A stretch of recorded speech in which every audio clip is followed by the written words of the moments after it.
সংগ্রামী উপস্থিতি, রাজনৈতিক সহিষ্ণুতা, ধর্মীয় সম্প্রীতি ও অর্থনৈতিক সমৃদ্ধি অর্জনে ইসলাম প্রতিষ্ঠার বিকল্প নেই। এই প্রতিপাদ্যকে সামনে নিয়ে আয়োজিত আজকের এই কেন্দ্রীয় সম্মেলনে এই পর্যায়ে গুরুত্বপূর্ণ বক্তব্য নিয়ে আসছেন ইসলামী আন্দোলন বাংলাদেশের সংগ্রামী সিনিয়র নায়েবে আমির মুফতি সৈয়দ মোহাম্মদ ফয়জুল করিম শায়েখ চরমোনাই।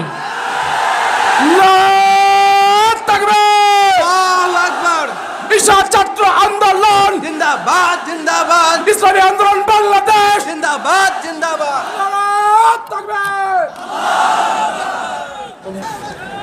নাহমাদু নুসাল্লি আলা রাসূলিহিল কারীম, আম্মা বাদ, ফাআউযু বিল্লাহি মিনাশ শাইতানির রাজীম, বিসমিল্লাহির রহমানির রহিম। ইনিল হুকমু ইল্লা লিল্লাহ। ঈশা ছাত্র আন্দোলন কর্তৃক আয়োজিত আজকের সম্মেলনের সম্মানিত সভাপতি শ্রদ্ধাভাজন আমির, কেন্দ্রীয় নেতৃবৃন্দ, সকল স্তরের ছাত্র ভাইয়েরা আমার, ঈশা ছাত্র আন্দোলন সাহাবাদের অনুসরণ, এই কথাটা আমাদের মনে রাখতে হবে। ঈশা ছাত্র আন্দোলন সাহাবাদের অনুসরণ, এর বাহিরে যাওয়ার কোনো সুযোগ নেই।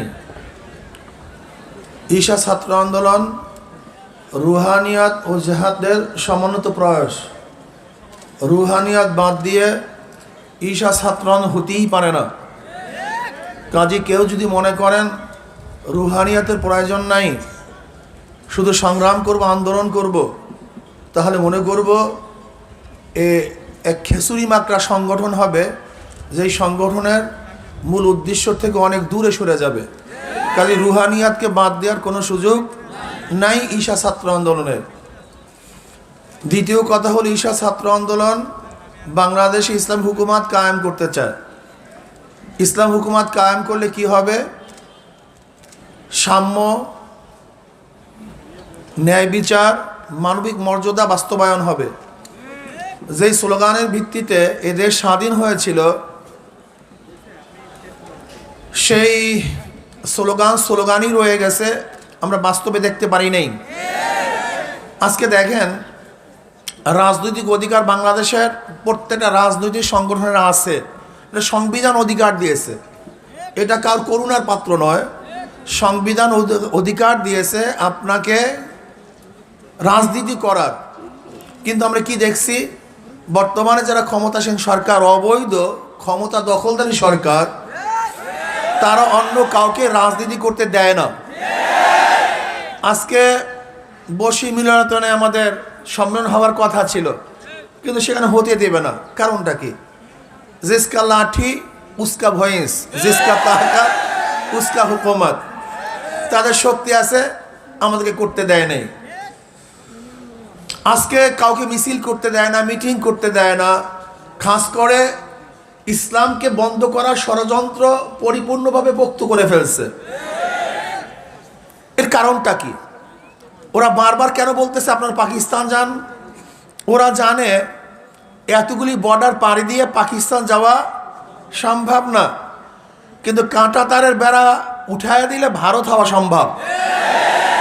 আসলে ওরা এই দেশকে ভারত করতে চায়। যেমন চোর আর একজনকে বলে চোর, নিজেই বলে চোর চোর চোর, অর্থাৎ আমি যে চোর, এই চোর থেকে অন্যদিকে যেন মানুষের চক্ষু ফিরে যায়, সের জন্য বলে চোর চোর চোর যায়। ঠিক ওরা এই দেশকে ভারত করতে চায়, এর জন্য আমাদেরকে বলে আপনারা পাকিস্তান চলে যান। বলেন তো, ভারতের মধ্যে বাংলাদেশের পার্থক্যটা কি? সংবিধান এক। ভারতের সংবিধানের মধ্যে 4টা মূলনীতি: সমাজতন্ত্রবাদ, জাতীয়তাবাদ, গণতন্ত্রবাদ, ধর্মনিরপেক্ষবাদ। আমাদের 72-এর সংবিধানেও একই মূলনীতি। ওদের অপসংস্কৃতি, আমাদের দেশেও অপসংস্কৃতি। ওরা ইসলামকে পছন্দ করে না, আমাদের দেশে কিছু মানুষ ইসলামকে পছন্দ করে না। তাহলে পার্থক্যটা কোথায়? পার্থক্য হল ইসলাম। ওদের দেশ ইসলামিক নয়, আমাদের দেশ ইসলামিক। এখন যদি ইসলামিক শব্দটা তুলে দেওয়া যায়, তাহলে ভারতের মধ্যে আমাদের কোনো পার্থক্য থাকবে না। এর জন্যই ওরা ইসলামের উপরে ক্ষিপ্ত হয়েছে। ইসলামকে হটাও, আলেম থেকে হটাও, মসজিদ ভেঙে দাও, মাদ্রাসা বন্ধ করে দাও, আজকে ইসলাম থেকে মৌলবাদী বলে উৎখাত করার চক্রান্ত করো। কিন্তু আমিও সরকারকে বলতে চাই, আপনি যতই ইসলামিক মৌলবাদী উৎখাত করার চেষ্টা করেন না কেন, ইসলামী মৌলবাদ উৎখাত করা সম্ভব না, বরং আপনি নিজে উৎখাত হয়ে যাবেন। উৎখাত করা সম্ভব না। অনেকেই চেষ্টা করেছে, যেরকম মুক্তিযোদ্ধা মন্ত্রী বলেছেন মৌলবাদীদের শিকড় অনেক নিচে। আসলে নিচে নয়, মুসলমানদের শিকড় আরশের সাথে। ইসলামের শিকড় কোথার সাথে? আরশের সাথে। এ কোনো গভীরের শিকড় নয়, এটা কেউ তুলতে পারবেন না, তোলা সম্ভব না। কাজে আমি সরকারকে বলবো, আপনি ইসলাম নিয়ে যে চক্রান্ত শুরু করেছেন, এই চক্রান্তের মাধ্যমে আপনি ফাঁদে পড়বেন।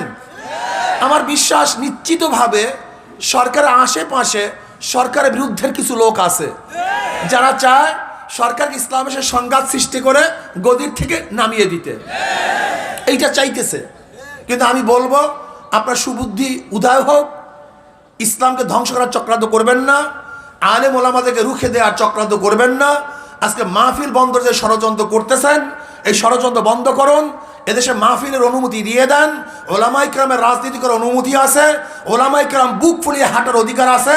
বরং ওলামায়ে কেরাম যতদিন থাকবে এ দেশ থাকবে, ওলামায়ে কেরাম থাকবে না দেশও থাকবে না।